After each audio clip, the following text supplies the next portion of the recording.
오늘 하나님께서 우리에게 주신 말씀은 누가복음 10장 25절로부터 29절 말씀입니다. 누가복음 10장 25절로부터 29절 말씀입니다.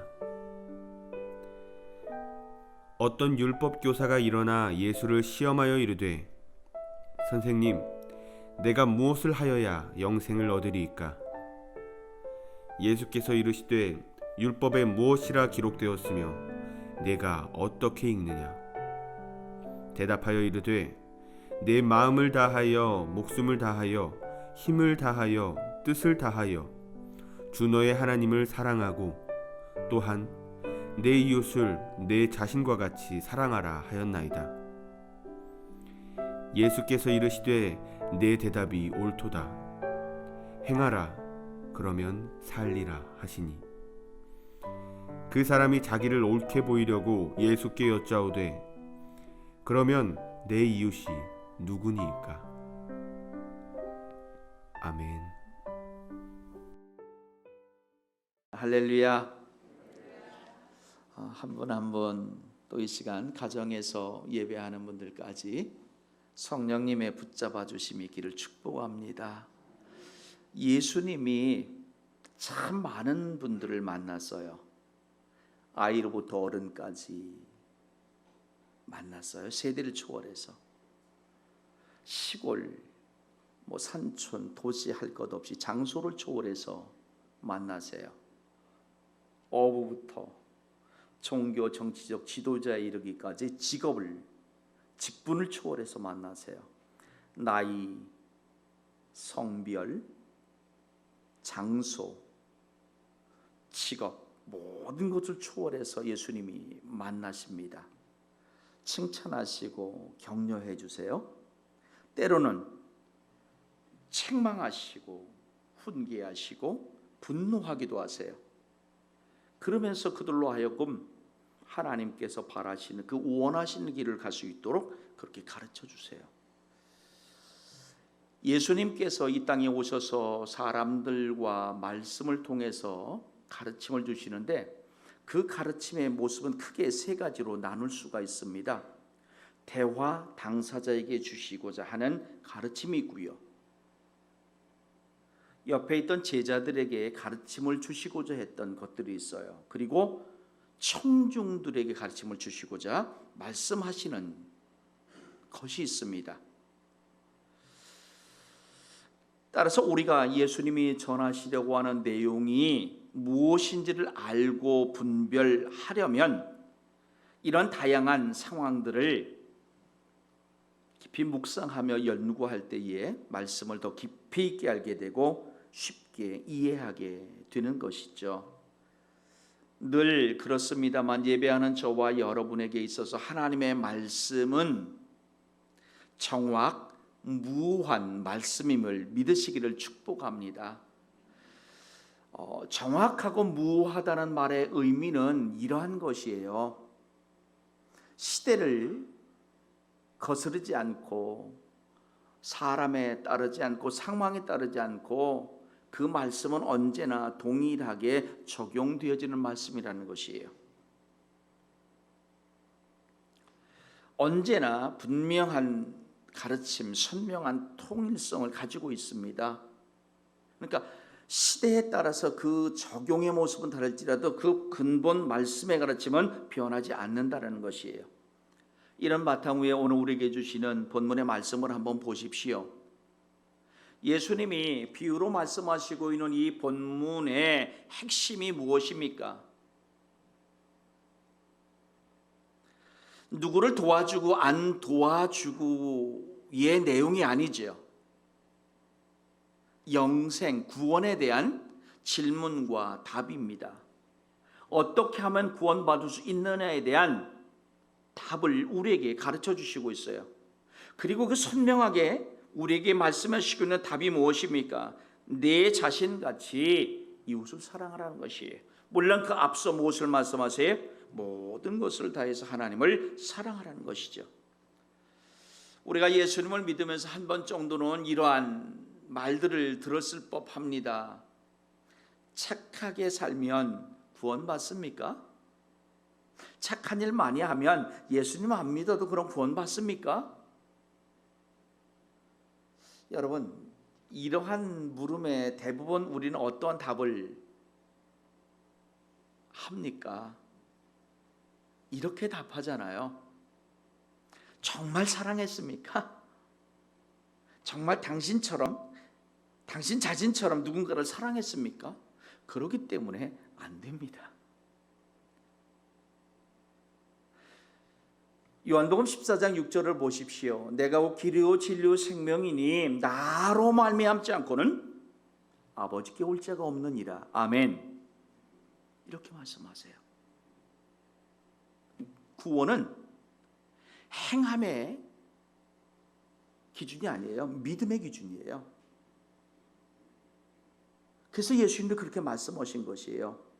그러다 보니까 세상 사람들 눈에는 기독교가 독선적이고 배타적인 것으로 보이고 더 비난하는 모습이 될 때도 있는 것이 사실이에요. 그러나 분명한 것은 구원은 믿음으로입니다. 예수님을 통해서만 구원의 길을 갈 수 있고 구원을 얻을 수 있습니다. 이것이 흔들리지 않는 여러분의 믿음의 기준이기를 축복합니다. 그렇다면 오늘 본문 속에 나타나 있는 이런 예수님의 답을 어떻게 해석하면 좋을까요? 다시 말하면 예수님께서 말씀하시고 있는 강도 만난 자의 이웃이 누굽니까? 저와 여러분에게 있어서 이웃은 누굽니까? 예수님은 오늘 본문을 통해서요, 저와 여러분에게 먼저 강도 만난 자의 이웃, 더 나아가 강도 만난 자가 누구인지, 그리고 오늘 나의 이웃이 누구인지를 가르쳐 주시기를 원하십니다. 36절에서 예수님이 이렇게 말씀하세요. 내 생각에는 이 세 사람 중에 누가 강도 만난 자의 이웃이 되겠느냐? 이 물음은 율법 교사의 관점에서 묻고 있는 질문이 아니에요. 강도 만난 자의 위치에서 율법 교사에게 묻고 있는 질문입니다. 그러므로 예수님이 원하는 답을 얻기 위해서는 율법 교사 자기의 위치에서의 생각을 말하는 것이 아니라 강도 만난 자의 위치에서 이웃을 설명해야 맞는 것이에요. 우리가 나누고 있는 이 본문의 말씀은 37절까지 연결되어지는 그 선한 사마리아인의 비유라는 가르침이죠.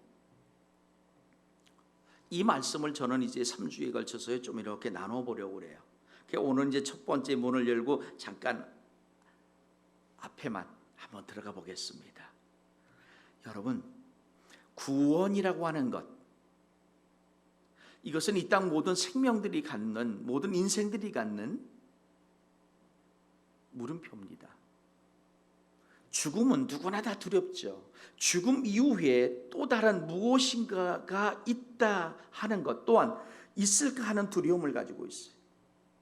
믿음의 사람들에게 있어서 죽음 이후의 세계가 분명하지만 그렇지 않은 사람들, 그럼에도 불구하고 그 사람들 또한 두려움을 가지고 있어요.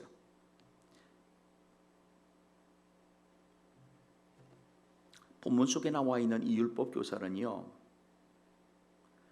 선한 행위를 통한 구원을 지금 찾고 있습니다. 율법 교사가 예수님으로부터 어떤 가르침을 받기 위해서 예수님께 질문하는 것이 아니에요. 성경은 25절에 보면은 예수를 시험하여 이르되 선생님, 내가 무엇을 하여 영생을 얻을 수 있습니까? 라고 질문하고 있습니다. 여러분, 이 사람을 성경은 분명하게 율법 교사라고 말하고 있어요. 그런데 그걸 묻고 있어요. 예수님이 답이 어떠하냐에 따라서 율법 교사의 행동도 달라지겠죠. 어떤 특별한 규정을 답한다면 그 말꼬투리를 가지고서 예수님께 또 다른 시비를 걸 수도 있을 것이요, 답을 이야기하지 않는다면 예수님의 가르침이 다 무용하다고 말할 것이에요. 어쨌든 지금 본문 속에 나와 있는 이 율법 교사의 질문은요, 굉장히 좋은 질문입니다. 무엇을 하여야 영생을 얻을 수 있겠습니까? 그런데 안타깝게도 질문하고자 하는 그 의도가 나빠요. 조금 또 다르게 설명하면 좀 비열해요. 그러다 보니까 이 질문의 좋은 모습이 다 사라져 버리고 말았어요. 교회 공동체 안에서 저와 여러분이 나누는 일상적인 그 질문과 답도 바르기를 주의 이름으로 부탁드리겠습니다. 나쁜 의도를 가지고 질문하고 그에 대한 답에 꼬투리를 단다면 실은 이 본문 속에 나오는 율법 교사가 예수님을 향해 질문하는 것과 다르지 않기 때문이죠. 자, 좀 더 말씀을 보십시오. 예수님은 율법 교사의 이 물음에 답을 하시는데 어떻게 하냐면요, 율법 교사가 율법을 다시 생각하게 말하고 있어요. 그리고 그것을 지키라 이렇게 명령하시고 있지요. 이미 율법 교사의 이 묻는 의도를 예수님이 알고 계세요. 그 나쁜 의도를 모시고서 답을 하시는 것이 아니라 그 질문이 좋은 것을 가지고 답을 하시는 것이에요. 그래서 26절에서 이렇게 말씀하십니다. 율법에 뭐라 기록되어 있느냐? 너는 어떻게 읽느냐? 이때 읽는다는 말은요, 그냥 읽는 것이 아니라 어떻게 해석하고 행동하느냐, 이러한 질문이죠. 이것은 오늘 우리가 붙들어야 될 율법에 대한 이해입니다. 율법은 우리를 구속하시기 위한 하나님의 작품이 아니에요. 우리를 사랑하시는 사랑의 증거임을 믿으시기 바랍니다. 그게 율법이에요. 그러니까 율법은 사람들을 외면하시고자, 사람들과 하나님 사이에 담을 쌓고자 주신 선물이 아니에요. 은혜예요. 율법은 하나님의 전부입니다. 율법에 하나님의 사상이 들어있어요. 그분의 생각과 그분의 계획과 그분의 행함이 다 들어있어요. 오늘 저와 여러분에게 있어서의 율법도 하나님께 더 나아가기 위해서 하나님을 바로 알고, 그리고 하나님을 바로 알므로 바로 행동하기 위해 주신 하나님의 선물이기를 축복합니다. 율법이 우리의 삶의 표준이요 기준이 되어야 된다는 말이에요. 자, 이 질문에 이제 율법 교사는 어떻게 답을 하고 있는가 보십시오. 27절을 보니까 답하여 이르되 내 마음을 다하며 목숨을 다하며 힘을 다하며 뜻을 다하여 주 너의 하나님을 사랑하고, 그리고 또 한 가지가 더 있습니다. 내 이웃을 내 자신같이 사랑하라. 여러분, 그런데 좀 다르죠? 하나님 사랑은 뭐예요? 마음과 목숨과 힘과 뜻을 다해 사랑하래요. 근데 저 중에 걸리는 말이 이게 목숨이 좀 걸리네요. 그죠? 뒤에는 자신이라는 말보다 목숨, 자신과 목숨. 제가 왜 이렇게 지금 말씀하는가는 조금 이따 보세요. 예수님이요, 이 답에 칭찬을 하시죠. 28절에 보니까 내 대답이 옳도다. 구원에 대해 질문을 던지고 답을 하고 있는 이 율법교사, 율법교사의 답을 예수님은 칭찬하시고 있어요. 옳다는 것이에요. 그 대답이 맞다는 것이에요. 이 부분에서는 율법교사와 예수님의 마음이 일치해요. 그런데 가장 어려운 일이 한 가지 남아 있습니다. 그게 무엇이죠? 행함입니다. 그래서 이렇게 말해요. 행하라. 그러면 살리라. 아멘. 여러분, 마음으로 감동받는 건 쉬워요. 머리로 이해하고 해석하는 건 쉬워요. 그런데 행동하는 것은 결코 쉽지 않습니다. 율법 교사는 무엇을 하는 사람이 율법을 연구하고 가르치는 사람이에요. 서기관 같은 사람이 됩니다. 얼마나 율법을 잘 알겠어요. 그런데 행함의 모습에 있어서는 걸리는 것이에요. 그래서 예수님의 이 물음에 그는 율법을 가지고 답을 하는 거예요. 바리새인들처럼 장로들의 전통이 아닌. 그런데 자기가 답하면서도 이 첫 번째 마음과 목숨과 뜻을 내고 하나님을 사랑한다는 이 말에 있어서는 약간 걸림돌이 있는 거예요. 이게 쉽지 않거든요.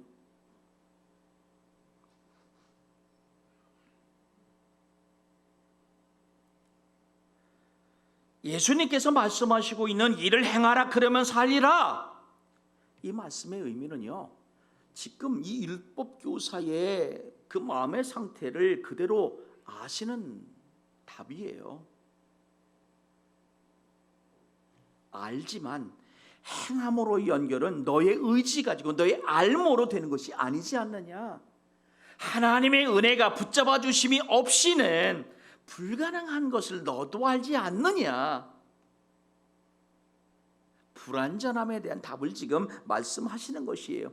이것을 율법교사도 알고 있어요. 그래서 율법교사가 교묘하게 시선을 잠깐 바꾸고 있어요. 29절에 보니까 그 사람이 자기를 옳게 보이려고 예수께 여쭤오되 뭐라고 말합니까? 그러면 내 이웃이 누구니까?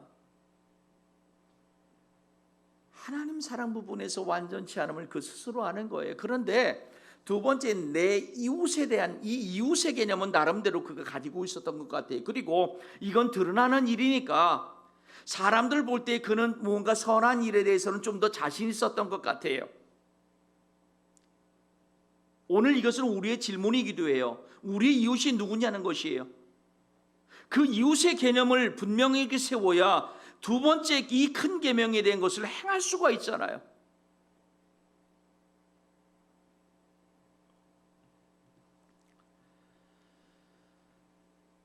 이 질문에 율법교사의 잘못된 점이 들어 있습니다.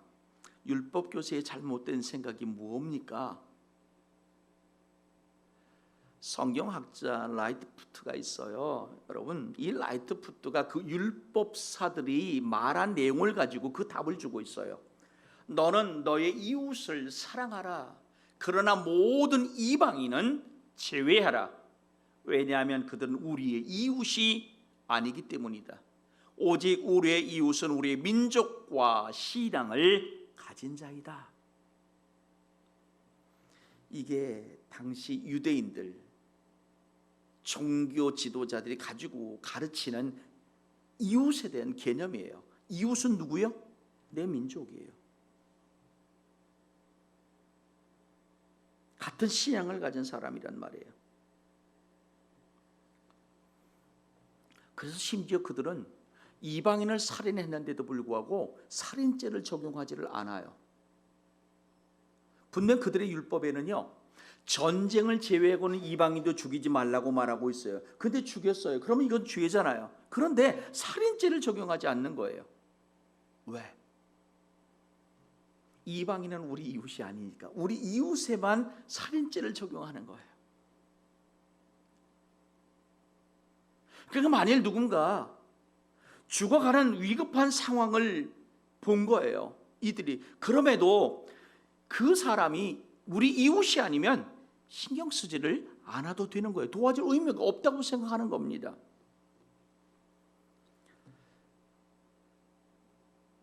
이런 이기적이고 비인간적인 생각이 어디에서 온 것입니까? 잘못된 율법 해석에서 온 거예요. 하나님의 율법, 하나님의 말씀을 잘못 해석하니까 하나님의 사랑이 어긋나고 이웃에 대한 사랑이 어긋나 있는 거예요.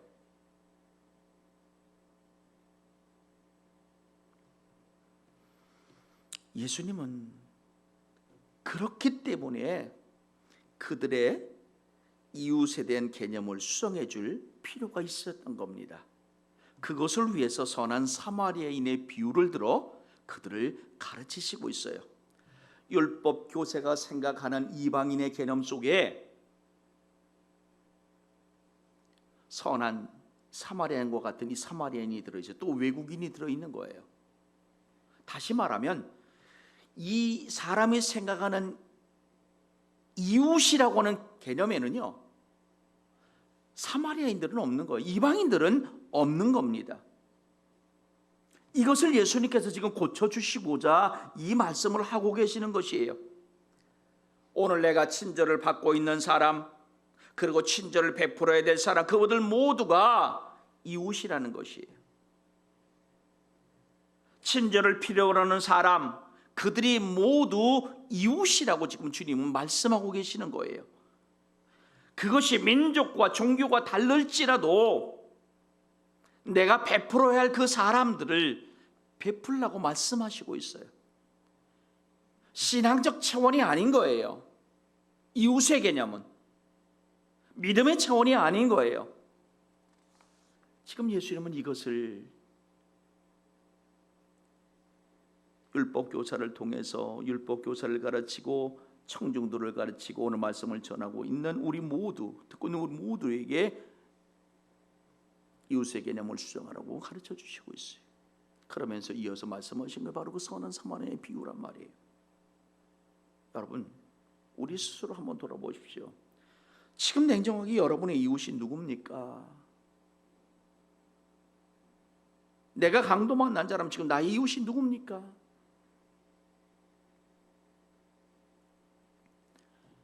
그 누군가가 저 사람의 이웃이 누구야 이것이 중요한 게 아니야. 나에게 있어서 이웃이 누구냐?